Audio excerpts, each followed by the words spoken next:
আসসালামু আলাইকুম। Hello everyone, আজকে একটি সন্ধ্যার ব্লগ দেখাচ্ছি। সন্ধ্যাবেলা আমি প্রতিদিন নিয়মিত ডিউটি, বিছানা চাদর চেঞ্জ করে রাতের চাদর বিছাবো। আর পিঠা এনেছিল সন্ধ্যায়, একটু খেয়ে নিলাম। এত ঝাল ভর্তা। আর এই তো এই উপহারটা দিয়েছে আমার এক ছোট ভাই আমার হাজব্যান্ডকে। উপহার পেতে কার না ভালো লাগে আসলে। আর আগের মানিব্যাগ যত ছিল সব কিছু কিন্তু আমি কিনে দিয়েছি। এই প্রথম মানিব্যাগ গিফট পেল, খুবই ভালো লাগছে। মানিব্যাগের সকল প্রয়োজনীয় কাগজপত্র নতুন মানিব্যাগে দিচ্ছে, মানিব্যাগটা ঘুচিয়ে দিচ্ছে। আর আরও উপহার পেয়েছে অনেকগুলো।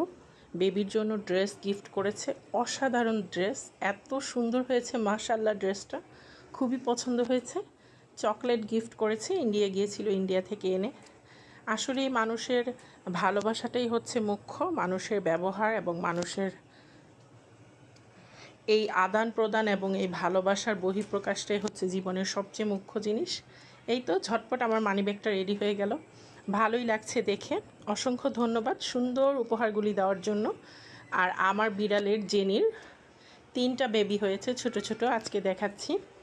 যেখানেই আমি কাপড় দিয়ে রাখি বাচ্চাগুলির মনে হয় গরম লাগে, কাপড়গুলো আমার বড় বিড়াল সুন্দর করে সরিয়ে তারপর বাচ্চাগুলোর পাকার মধ্যে রেখে দেয়। বক্সে দিয়েছিলাম, ওইটাও এরকম করেছে। এই যে দেখো 3টা কিউট কিউট বেবি, মাশাআল্লাহ, আলহামদুলিল্লাহ।